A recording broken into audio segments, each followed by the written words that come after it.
Welcome to our Tenebrae service. The word Tenebrae means darkness in Latin. And the service is a deepening of darkness, mirrors the darkness that came over the world at the crucifixion. As the service unfolds, candles will be extinguished as we remember the final hours of Jesus' life and reality of his death. When we extinguish the final candle, our rainbow candle, our Christ candle, we will experience the utter darkness which befell the world with Christ's final breath. At the end of the service, we will depart in silence without a benediction, because until Easter Sunday, there simply is nothing more to say.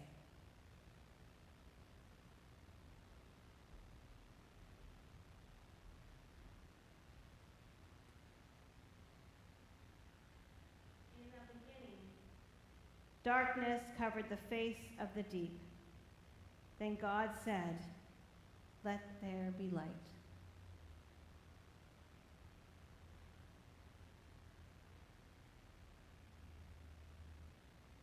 And there was light, and every day since, the light has come and gone.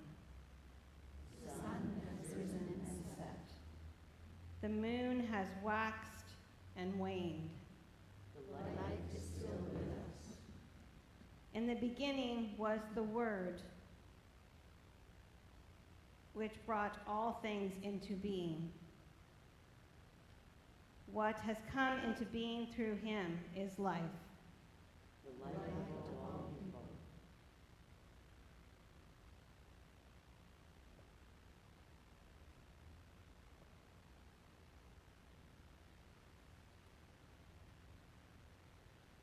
The light shines in the darkness, And the darkness did not overtake it.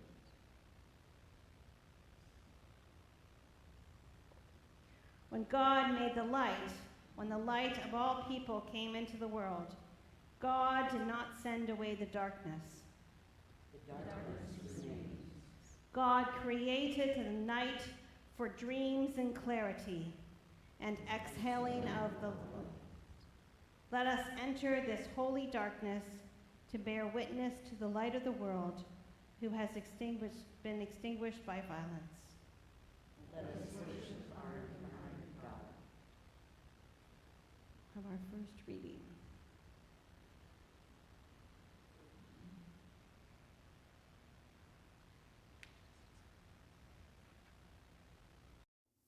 Good morning. My name is Cheryl Mees. The first reading for this morning is Luke chapter 22, verses 47 to 54. While he was still speaking, suddenly a crowd came, and the one called Judas, one of the 12, was leading them. He approached Jesus to kiss him, but Jesus said to him, "Judas, is it with a kiss that you are betraying the Son of Man?" When those who were around him saw what was coming, they asked, "Lord, should we strike with the sword?" Then one of them struck the slave of the high priest and cut off his right ear. But Jesus said, "No more of this." And he touched his ear and healed him. Then Jesus said to the chief priests, the officers of the temple police, and the elders who had come for him, "Have you come with swords and clubs, as though I were a rebel? When I was with you day after day in the temple, you did not lay hands on me. But this is your hour and power of darkness?" Then they seized him and led him away, bringing him into the high priest's house. But Peter was following at a distance.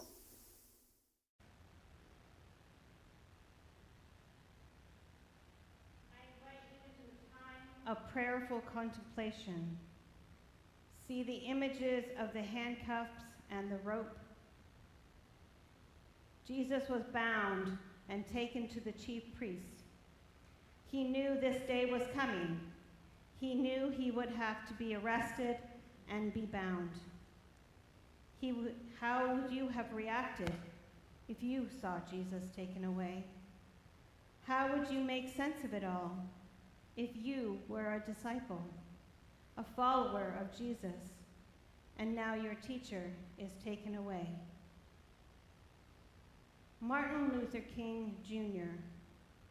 was taken away to prison in Birmingham, Alabama. Here is a reading from the letters to Birmingham prison that Martin Luther King Jr. wrote while he was in prison on whatever paper he could find, mostly toilet paper. His friend Clarence Jones would visit him daily, taking paper smuggled in his pants in for MLK to write on, and then take away the written pages out of the prison. He writes, "There was a time when the church was very powerful, in the time when the early Christians rejoiced at being deemed worthy to suffer for what they believed. In those days, the church was not merely a thermometer that recorded the ideas and principles of popular opinion.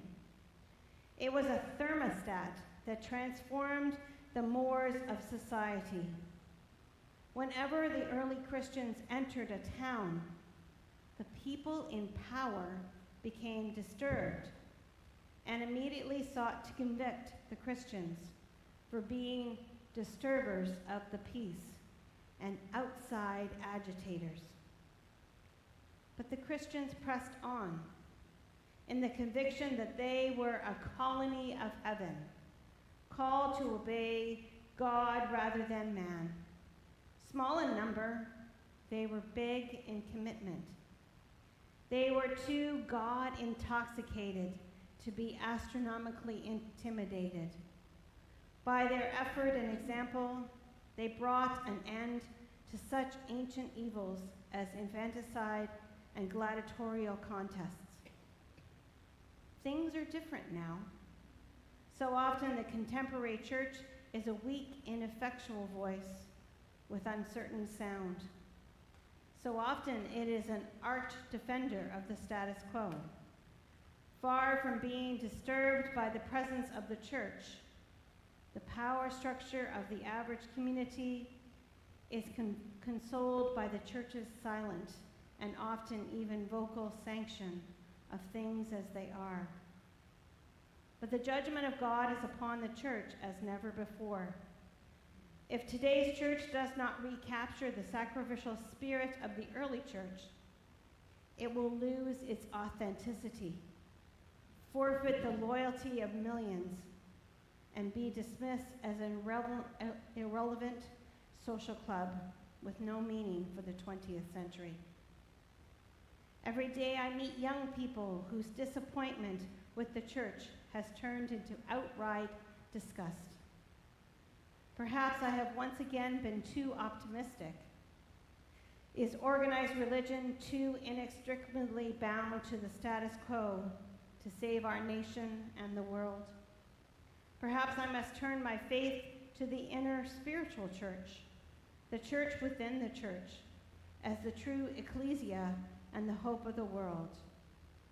But again, I am thankful to God for some noble souls from the ranks of organized religion have broken loose from the paralyzing chains of conformity and joined us as active partners in the struggle for freedom. They have left their secure congregations and have walked the streets of Albany and Georgia with us. They have gone down the highways of the South on torturous rides for freedom. Yes, they have gone to jail with us. Some have been dismissed from their churches, have lost the support of their bishops and fellow ministers. But they have acted in the faith that right defeated is stronger than evil triumphant. Their witness has been the spiritual salt that has preserved the true meaning of the gospel in these troubled times. And let us sing together, O Sacred Head, Sore Wounded. Voices United 145.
Pilate then called together the chief priests, the leaders, and the people, and said to them, "You brought me this man as one who was inciting the people.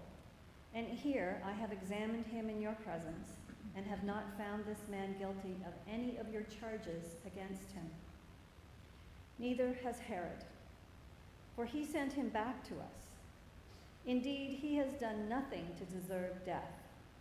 I will therefore have him flogged and release him."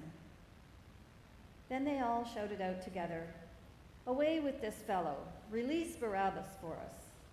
This was a man who had been put in prison for an insurrection that had taken place in the city and for murder. Pilate, wanting to release Jesus, addressed them again, but they kept shouting, "Crucify him! Crucify him!" A third time he said to them, "Why, what evil has he done? I have found in him no ground for the sentence of death. I will therefore have him flogged and then release him." But they kept urgently demanding with loud shouts that he should be crucified, and their voices prevailed. So Pilate gave his verdict that their demand should be granted. He released the man they asked for, the one who had been put in prison for insurrection and murder, and he handed Jesus over as they wished.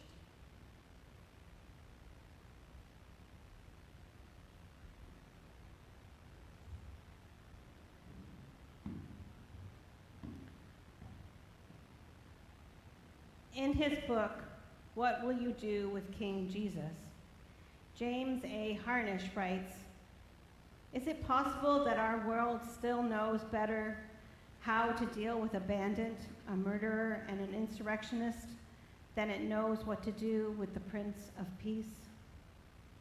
Is it possible that we would rather deal with raw power that rides on a stallion than with this one who comes on a donkey, with weapons of love, patience, suffering, and peace? Given the choice, isn't it possible that we would take Barabbas too?" Friends, the Passion narrative invites us to place ourselves in the story, to examine our own complicity in the cycles of violence. And the good news is, we don't have to do this alone. The God who made us knows our hearts, knows our flaws, and knows all of our best intentions. We don't have to hide. There's no need to save face. This is simply turn to God in prayer with our whole hearts. So let us enter into a time of prayer of confession. Holy God, we can easily see ourselves in any number of the people surrounding Jesus in his final days.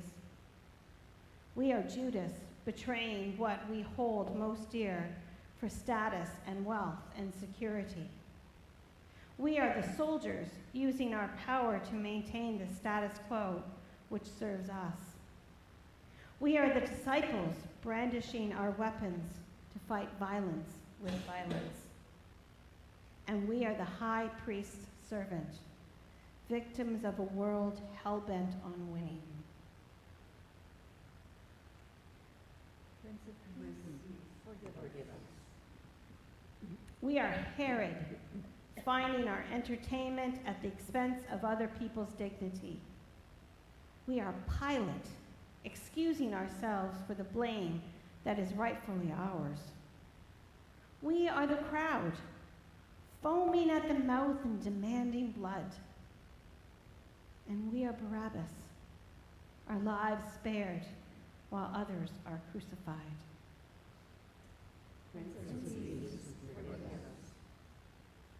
Forgive us, we pray, for the parts we have played. Set us free from the sin that chokes the world, threatening to extinguish all that is good and beautiful. Break the cycles of violence. step into the machinery of a world fueled by division and disrupt us. Forgive us, Prince of Peace. Kyrie eleison. Have mercy on us. Amen. Family of faith. The impossibly good news is that we are forgiven. No matter what we have done or haven't done, our God is always waiting for us with open arms to receive us. Let us sing together When Jesus Wept. Voices United 146.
A reading from Luke chapter 23, verses 33 to 38. When they came to the place that is called the Skull, they crucified Jesus there with the criminals, one on his right and one on his left. Then Jesus said, "Father, forgive them, for they do not know what they are doing." And they cast lots to divide his clothing. And the people stood by watching. But the leaders scoffed at him, saying, "He saves others. Let him save himself if he is the Messiah of God, his chosen one." The soldiers also mocked him, coming up and offering him sour wine and saying, "If you are the king of the Jews, save yourself." There was also an inscription over him, "This is the King of the Jews." Jesus on a cross, nailed to a cross. A nail. Feel its sharpness, feel its sturdiness. We have strips of paper over here, and I invite you to come forward and write on the strip of paper something that you think is a system of violence in our world today, and place it on the cross. And I'm going to take those and create them into a paper chain that will encircle the cross on Easter Sunday, so that the despair can rise in the hope. In hope. And there are also in the basket nails, if you wanted to hold a nail and feel it and think about Jesus being nailed to the cross. Crucifixion was the execution of the day. There were thousands who died the way Jesus died. And we often say if Jesus was alive today, we'd probably have an electric chair or but we have the symbol of the cross, because the symbol of violence becomes a symbol of hope. And so I encourage you to write down a system of violence that you know of that is oppressing us today. Take a moment and write down and place it on the cross.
Shane Claiborne is an activist in Philadelphia.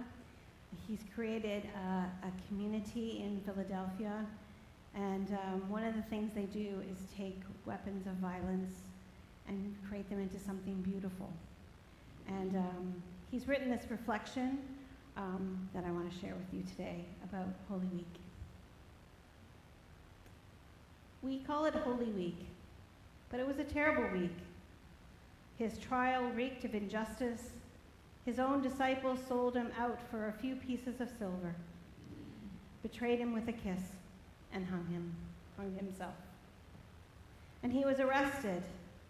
One of his closest friends disregarded all his teachings of love, pulled out a knife, and cut a guy's ear off.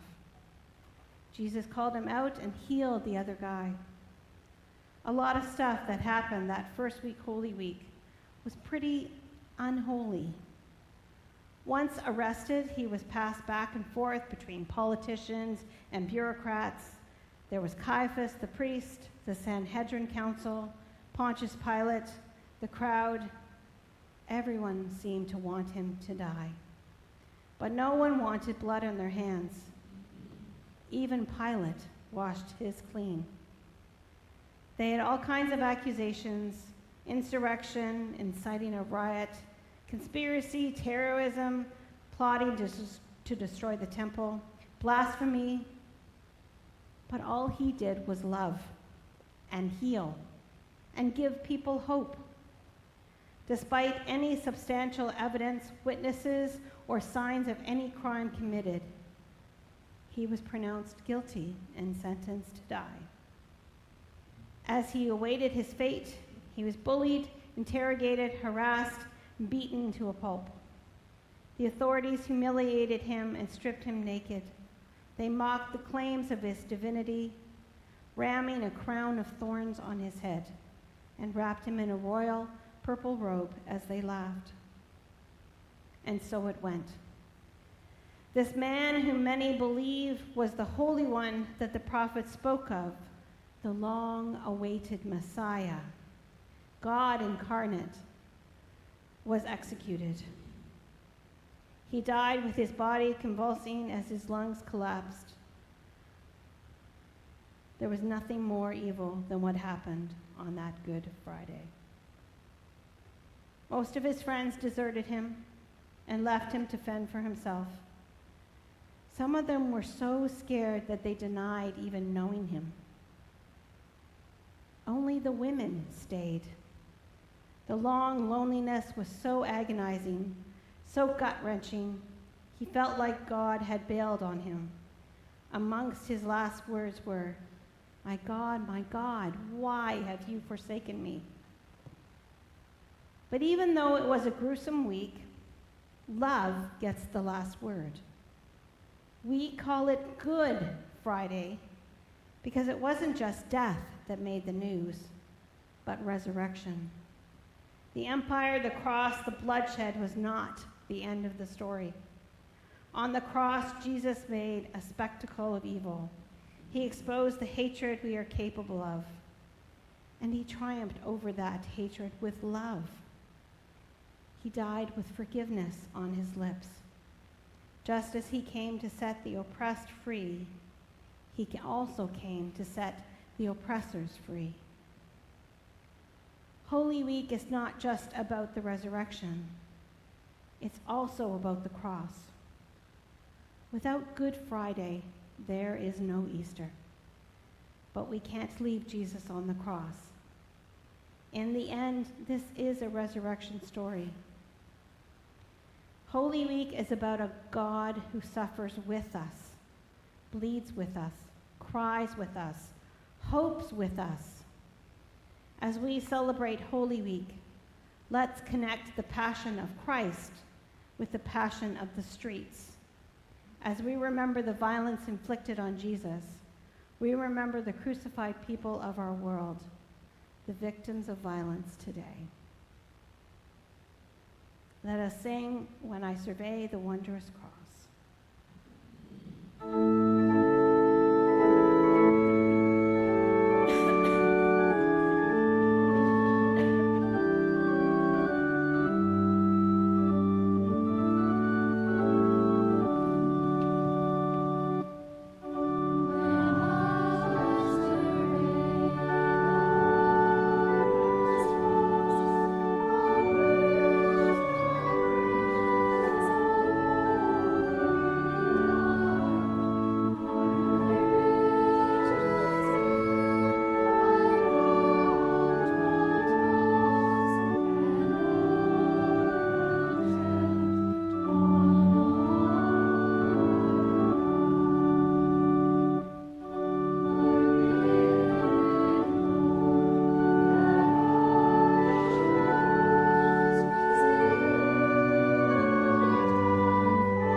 From Luke's Gospel, chapter 23, verses 44 to 46.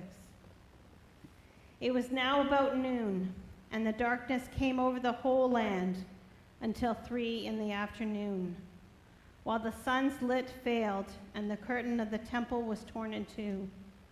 Then Jesus, crying out in a loud voice, said, "Father, into your hands I commend my spirit." Having said this, he breathed his last.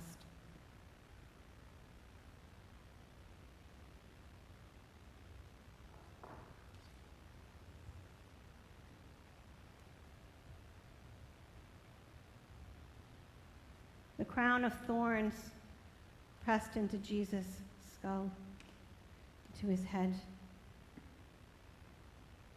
a symbol of all that he had gone through, all that he had endured. And then his clothes, they drew lots for it. His cloth was woven in one strand. There was no way they could separate it.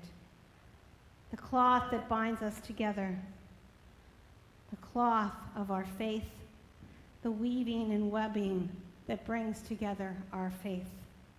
And I chose a prayer shawl for a reason, because it's the prayers of our faith that are bound in cloth and woven and knitted together.